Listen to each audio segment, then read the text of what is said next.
दोस्तों नमस्कार। एक दिन जब सुबह साधना की नींद खुली तो साधना ने देखा कि उसके मुंह से खून निकल रहा था।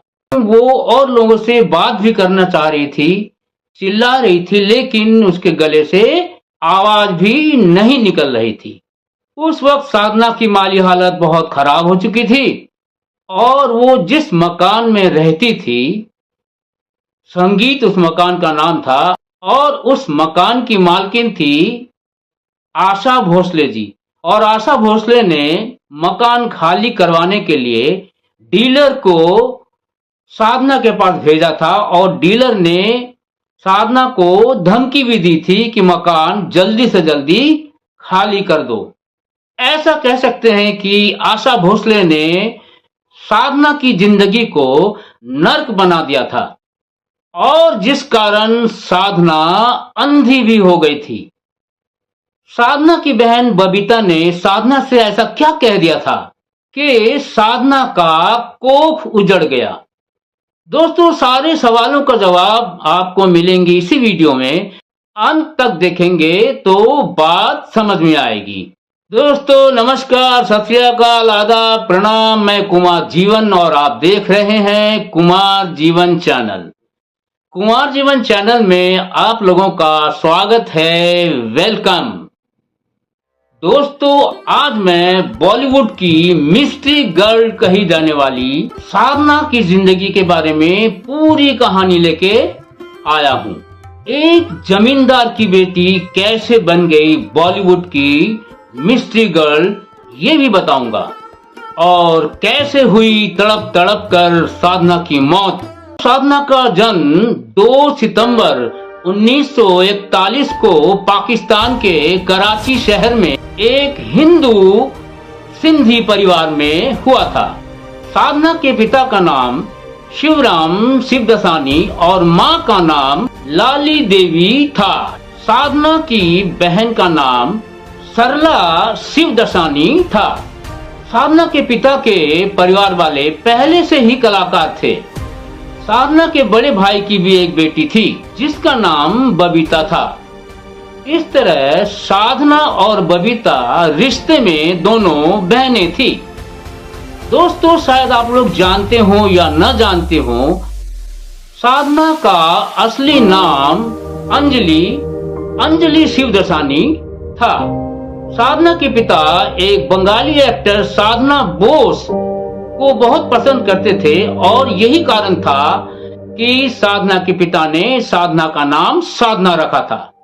साधना के पिता साधना बोस के बहुत बड़े फैन थे और यही कारण था कि जब साधना 5 साल की थी, पिता शिवराम शिवदसानी ने अंजलि का नाम बदलकर साधना रख दिया था।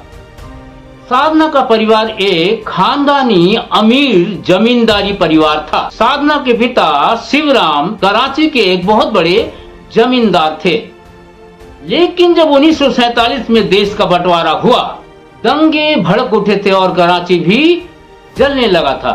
शिवराम शिवदसानी को अपना घर, जमीन, जायदाद सब कुछ छोड़कर बस अपने कपड़े और थोड़े से सामान के साथ दिल्ली चले आना पड़ा था। यूं कहिए कि दिल्ली भागना पड़ा था। उस वक्त साधना कुल 6 साल की थी। जैसे कि साधना ने अपने इंटरव्यू में बताया, साधना का परिवार कराची से दिल्ली गया और दिल्ली से फिर बनारस भी आना पड़ा और कुछ समय बाद बनारस से कलकत्ता भी आना पड़ा।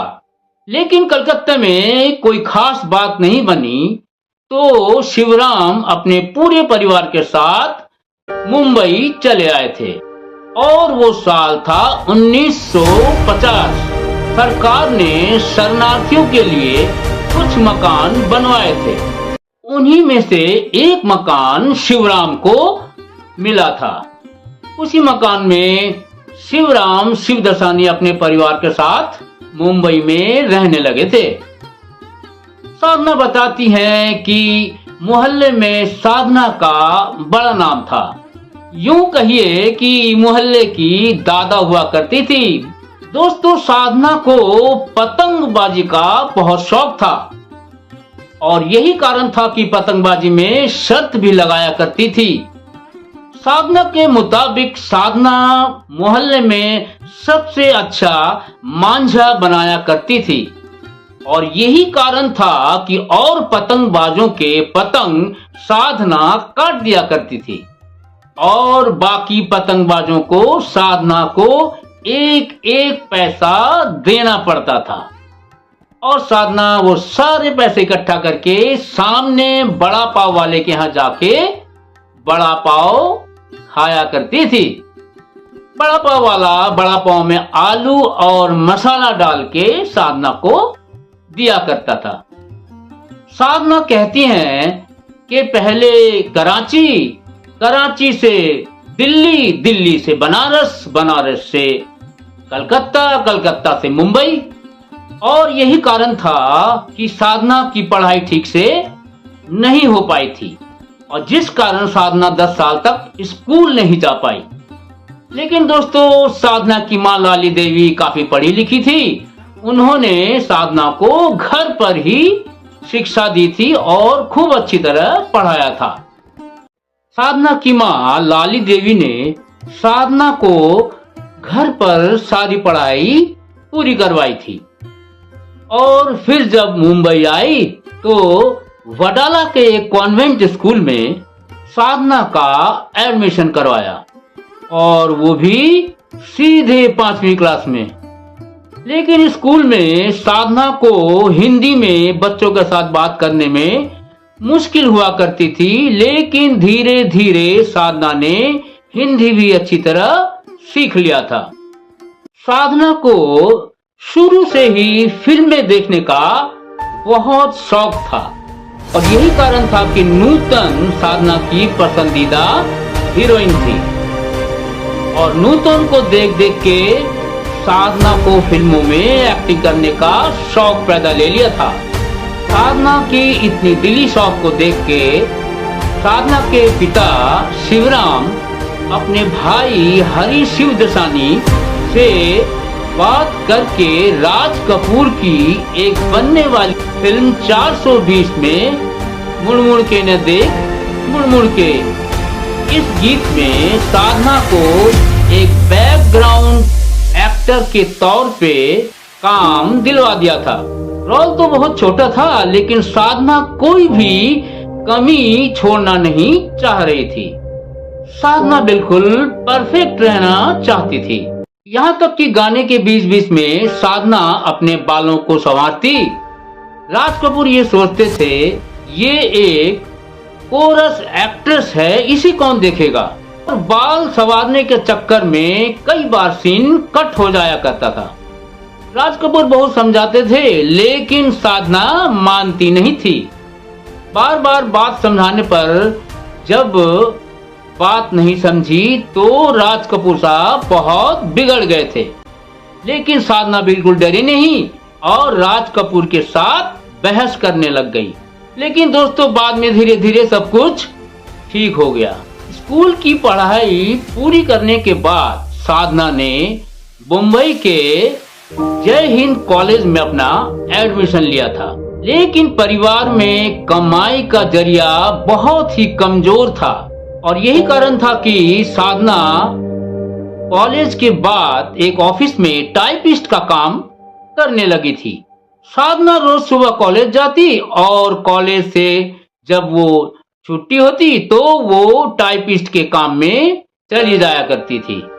कॉलेज में पढ़ाई के साथ साथ कॉलेज में होने वाले कल्चरल प्रोग्राम में भी साधना भाग लेने लगी थी। एक दिन नौकरी के बाद जब साधना घर जाने लगी थी तो दो लोगों ने साधना से मिला और वो दो लोगों ने ये बताया कि क्या तुम फिल्मों में काम करोगी, और साधना ने तुरंत हाँ कर दी। फिर साधना को एक सिंधी मशहूर फिल्म अबाना में मशहूर एक्टर शीला रबानी के छोटी बहन का किरदार निभाया था। दोस्तों शबाना भारत की पहली सिंधी फिल्म थी। शीला रबानी ने ये कहा था साधना को कि तुम्हारा चेहरा देख के मैं ये बता सकती हूँ कि तुम आगे फिल्म इंडस्ट्री में काफी नाम कमाओगी। दोस्तों जानते हैं इस फिल्म में साधना को एज ए एक्ट्रेस कितने पैसे मिले थे? 1 रुपए। इस फिल्म के लिए फीस मिले थे साधना को कुल 1 रुपए। इस फिल्म में साधना के कई फोटोग्राफ्स भी लिए गए थे। इनमें से एक फोटो सीन मैगजीन के फर्स्ट पेज पे छपा था, कवर पेज पे छपा था। उस वक्त के जाने माने प्रोड्यूसर डायरेक्टर शशिधर मुखर्जी एक दिन सीन मैगजीन जब देख रहे थे, उसके कवर पेज पे जब साधना की उन्होंने तस्वीर देखी तो उनको बहुत पसंद आई और उन्होंने तय किया कि साधना को फिल्मों में काम दूंगा। शशिधर मुखर्जी साधना के फोटोग्राफ देख के काफी इम्प्रेस हो गए, उसकी खूबसूरती को देखे काफी इम्प्रेस हो गए थे।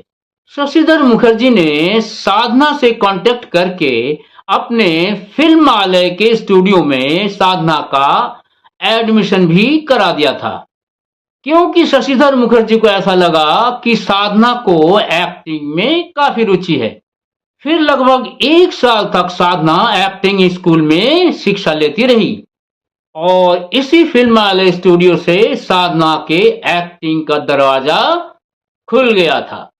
शशिधर मुखर्जी ने अपने आने वाली फिल्म लव इन शिमला में अपने बेटे जॉय मुखर्जी के ऑपोजिट में हीरोइन का रोल साधना को दिया। शशिधर मुखर्जी लव इन शिमला के प्रोड्यूसर थे, लेकिन इस फिल्म के डायरेक्टर कोई और था और डायरेक्टर भी न्यू कॉमर थे। उनका नाम था R.K. नैयर। दोस्तों सब कुछ तैयार था, शूटिंग का शेड्यूल भी बन गया था, लेकिन डायरेक्टर R.K. नैयर शूट करने को तैयार नहीं थे, क्योंकि उनको साधना का चेहरा बिल्कुल अच्छा नहीं लगा। उनको साधना का माथा बहुत चौड़ा लग रहा था और यही कारण है कि R.K. नैयर को साधना पसंद नहीं आ रहे थे। R.K. नैयर ने साधना से कहा, माथा के सामने का पोर्शन यानी कि कपाल ढकने के लिए तुम अपने बाल को एक स्टाइल से कटवा लो जो तुम्हारे कपाल को ढक सके। लेकिन साधना को R.K. नैयर का यह मशवरा बिल्कुल पसंद नहीं आया। R.K. नैयर के बहुत समझाने पर साधना ने अपने आगे के बाल कटवा लिए थे और फिर लव इन शिमला में साधना को काम मिला और शूटिंग भी पूरी हो गई। और जब फिल्म रिलीज हुई तो सारे भारत में तहलका मच गया। फिल्म सुपर हिट हुई। पूरे भारत में साधना कटबाल के नाम से लोग जानने लगे और यही कारण था कि साधना हजारों लड़कों की रानी बन गई थी। सैकड़ों लड़कियों ने साधना कटबाल कटवा लिए थे। लव इन शिमला 1960 की टॉप 10 फिल्मों में से एक थी। लव इन शिमला के शूटिंग के दौरान R.K. नैयर और साधना की नजदीकियां बढ़ने लगी थी और धीरे धीरे साधना R.K. नैयर को पसंद भी करने लगी थी और चाहने भी लगी थी। उसी दौरान R.K. नैयर ने प्यार का इजहार भी किया था और फिर बात यहाँ तक पहुंच गई कि एक दूसरे से शादी भी करना चाहते थे, लेकिन साधना के माँ बाप इस शादी के लिए बिल्कुल तैयार नहीं थे और उन्होंने इनकार भी कर दिया था। दरअसल इनकार का कारण यह था कि साधना उस वक्त 18 साल की थी और R.K. नैयर 28 साल के थे। और साधना की माँ को R.K. नैयर का शक्ल भी पसंद नहीं था, लेकिन साधना को शक्ल या उम्र से कोई मतलब नहीं था। साधना को R.K. नैयर से बेहद प्यार हो गया था और फिर कहावत वो जम गई, मियाँ बीबी राजी तो क्या करेगा काजी। साधना और R.K. नैयर ने शादी करने का फैसला कर लिया, लेकिन माँ बाप तैयार नहीं थे, जिस कारण दोनों ने ये फैसला किया कि हम ताउम्र एक दूसरे का इंतजार करेंगे और एक दूसरे से प्यार भी करते रहेंगे और यूं ही प्यार में शादी का इंतजार भी करेंगे। जब लव इन शिमला हिट हुई तो शशिधर मुखर्जी ने फिल्माने में बनने वाली फिल्मों के लिए साधना को एज ए सैलरी 700 से बढ़ाकर 3000 कर दिया था। लव इन शिमला के बाद साधना को मिली फिल्म एक मुसाफिर एक हसीना, बिमल रॉय की परख और एच रवेल की मेरे महबूब। और इन फिल्मों में साधना ने खूब जम के काम किया और इन फिल्मों के बाद साधना कभी फिर पीछे मुड़ के नहीं देखी। तेरा मेरा प्यार अमर, फिर क्यों नाम है कोई बदनाम ना बरसे रिम झिम रिम। मेरे महबूब फिल्म के लिए एच रवेल को करीब 8 महीना इंतजार करना पड़ा था, क्योंकि साधना के पास डेट्स खाली नहीं थे। और जब साधना को मेरी महबूब फिल्म की कहानी सुनाई गई तो साधना को ऐसा लगा कि इस फिल्म में मेरे किरदार को शायद साधना कट बाल अच्छे नहीं लगेंगे, और यही सोचकर साधना ने अपने बाल कटवा लिए। लेकिन एच रावल ने जब ये देखा कि साधना कट बाल है ही नहीं, तो उन्होंने कहा, लोग तुम्हें पैसे दे के देखते हैं साधना कट बाल के लिए, और तुमने अपने बाल कटवा लिए। मैं तुम्हें साधना कट बालों में ही देखना चाहता हूँ। और यही कारण था कि एच रावल को 8 महीना इंतजार करना पड़ा था। 8 महीने बाद मेरे महबूब फिल्म की शूटिंग शुरू हुई और फिर साधना ने साधना कट बालों में ही पूरा फिल्म शूट किया। मैं आपके हाथ जोड़ती हूँ, मुझे इस घर में तमाशा न बनाइए। हमारा दर्द गम है। आज स्वागत किया था और बहुत शाबाशी दी थी। साधना को इन दौरान आईफा अवार्ड भी मिला था।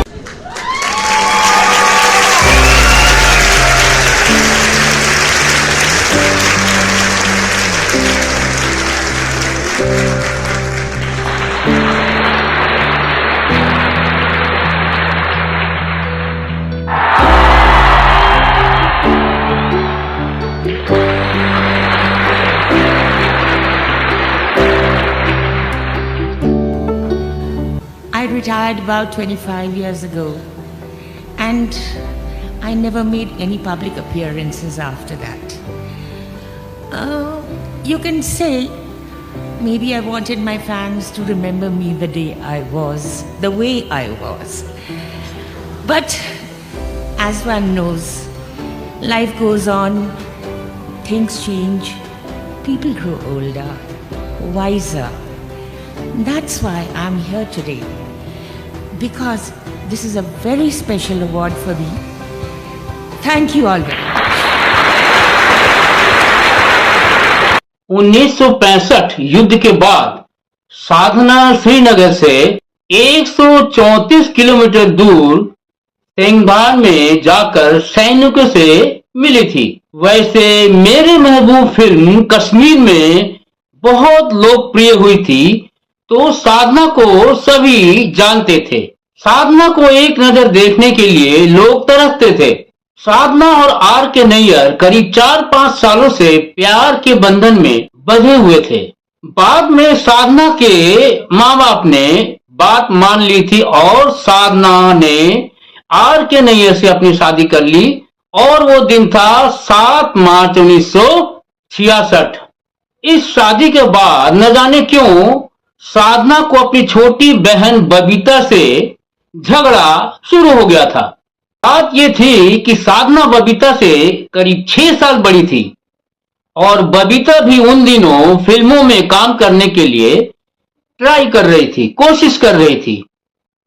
इसी दौरान बबीता को राज कपूर के बेटे रणधीर कपूर से प्यार हो गया था और ये खबर जोर शोर से फिल्मी मैगजीनों में छपने भी लगी थी।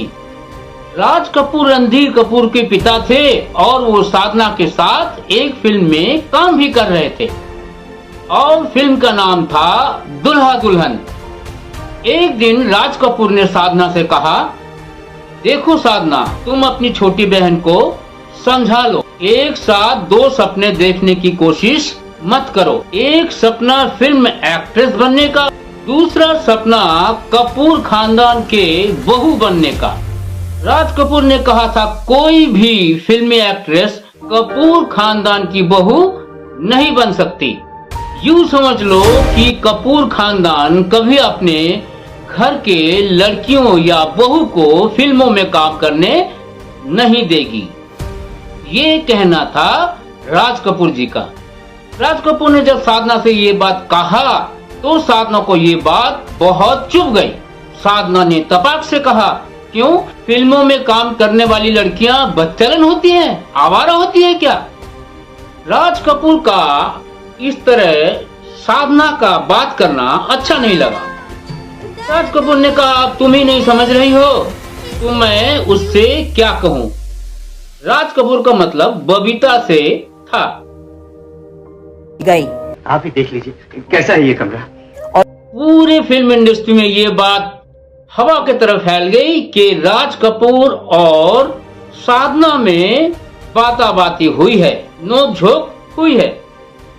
और इसका मेन कारण है बबीता और रणधीर कपूर का रिश्ता। दोस्तों, जब कोई बात फैलती है तो उसमें नमक मिर्च लोग और लगा के बात को बताते हैं। उड़ती फुड़ती ये बात बबीता के भी कानों तक पहुंच गई। बबीता ने ये सोचा कि साधना ने मुझे ये बात मुझे क्यों नहीं बताई।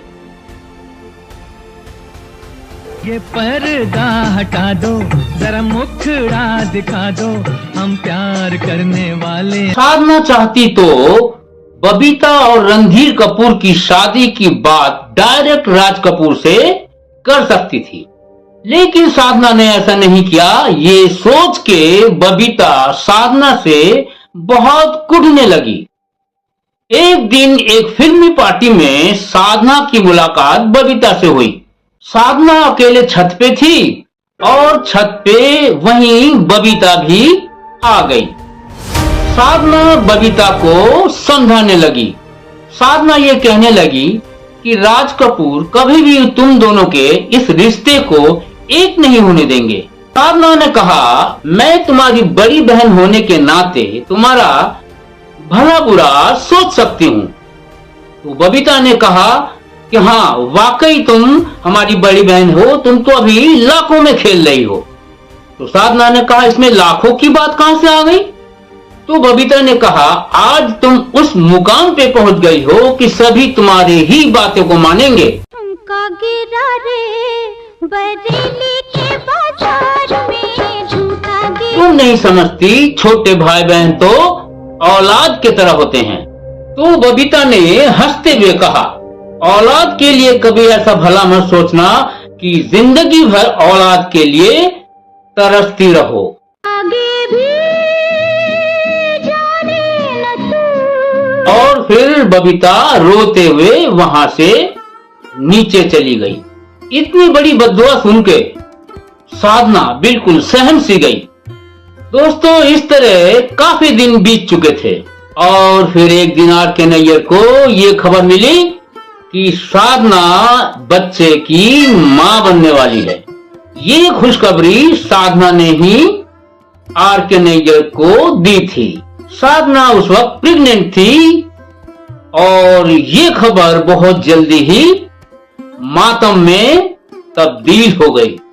साधना का मिसकैरेज हो गया, मतलब गर्भपात हो गया और फिर साधना रो पड़ी। साधना के आंसू नहीं रुके।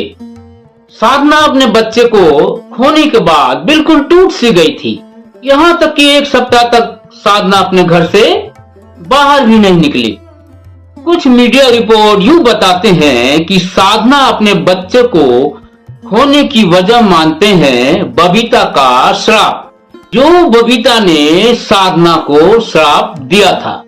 और फिर साधना बबीता को अपने बच्चे का कातिल मानने लगी और ये सोच के साधना ने बबीता से अपने सारे रिश्ते नाते तोड़ दिए। खुदी में सनम उठ गए जो कदम, आ गए। मेरे साथ हुआ, कोई सुने तो क्या कहे, कोई सोचे तो वो कौन थी, मेरा साया, अनीता, ये फिल्में ऑल टाइम सुपरहिट फिल्में थी और लगातार सुपरहिट फिल्मों के कारण ही साधना को द मिस्ट्री गर्ल का खिताब मिला था।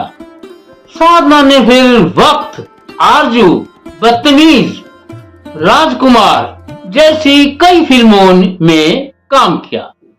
सन 1968 में डायरेक्टर एच.एस. रावल ने एक फिल्म साइन करने के लिए साधना के पास गए, लेकिन उस वक्त साधना थायराइड से पीड़ित थी।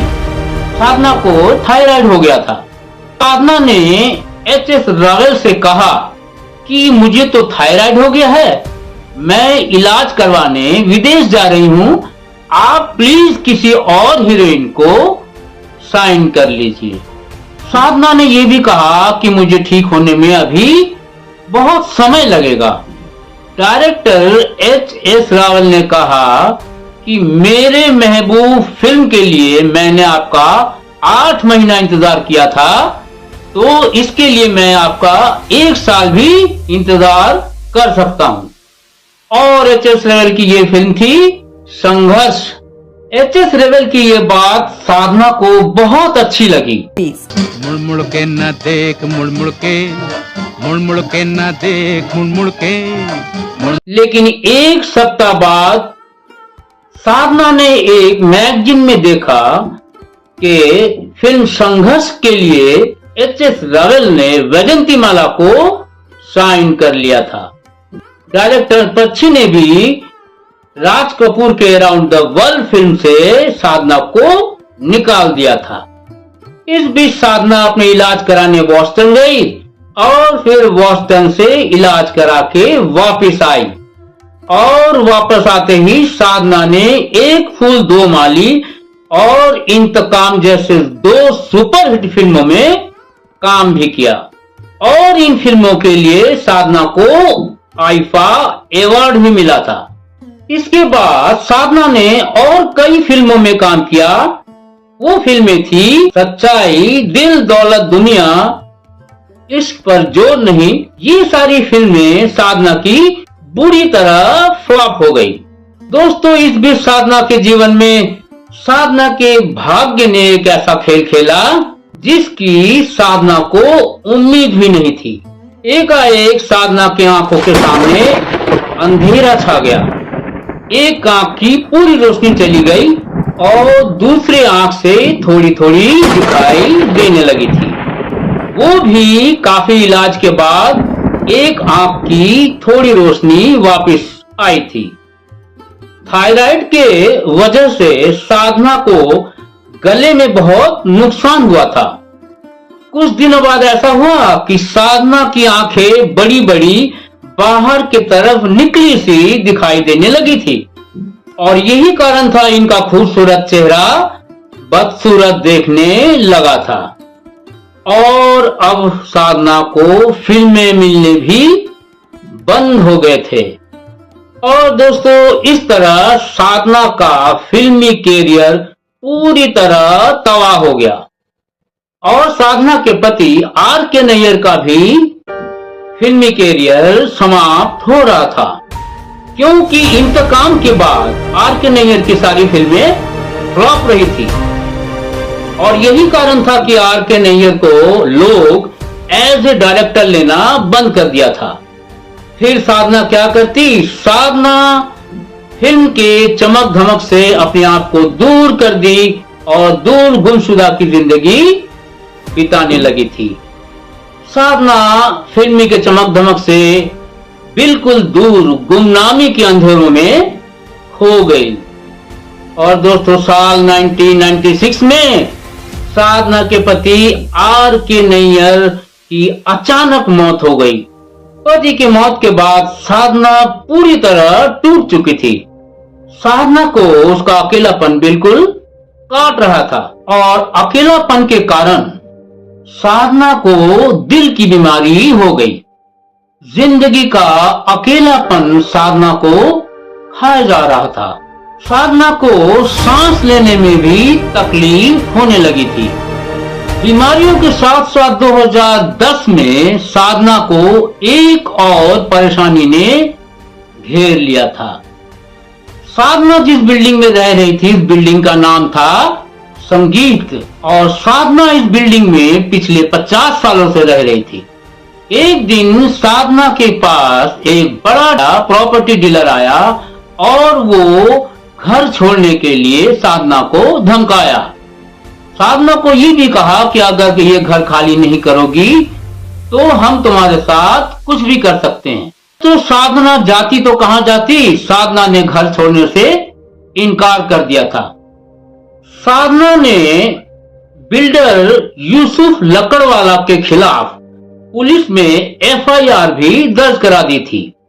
पुलिस ने लकड़वाला को पकड़ भी लिया था, लेकिन एक दिन बाद ही लकड़वाला जमानत पे छूट गया था। यूसुफ लकड़वाला बेल पे छूट चुका था। दोस्तों, ये आप लोगों को पता होना चाहिए कि संगीत बिल्डिंग की मालकिन थी आशा भोसले। लोगों का ये कहना था कि आशा भोसले को साधना की इस हालत पे थोड़ा तरस आना चाहिए था और ऐसा कदम नहीं उठाना चाहिए था। उस बिल्डिंग की मालकिन आशा भोसले ने साधना पे एक मुकदमा भी कर दिया। साधना बीमारी की हालत में कोर्ट कचहरी के चक्कर भी लगाने लगी थी। साधना की एक सहेली बताती है कि साधना ने कहा था, आशा भोसले ने मेरी इस हालत पे थोड़ी भी रहम नहीं खाई और कोर्ट के चक्कर लगवा के मेरी जिंदगी नर्क बन गई। तो लोग कहते हैं कि अंतिम समय में साधना ने बॉलीवुड के बहुत सारे लोगों से मदद भी मांगी थी, लेकिन किसी ने मदद के लिए हाँ नहीं करी।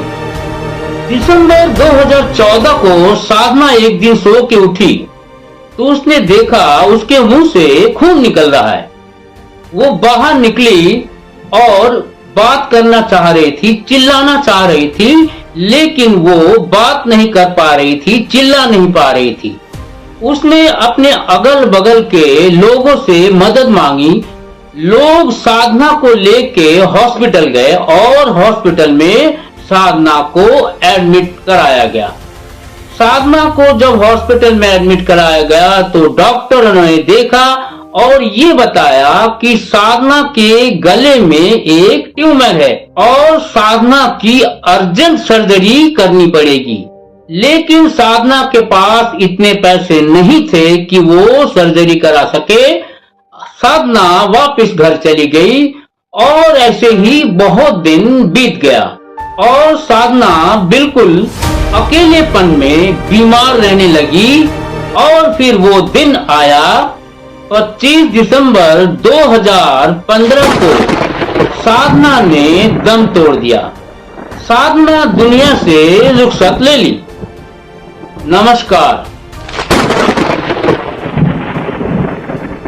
पहुंची साधना की अंतिम विदाई में अभिनेत्री तबस्सुम रो पड़ी।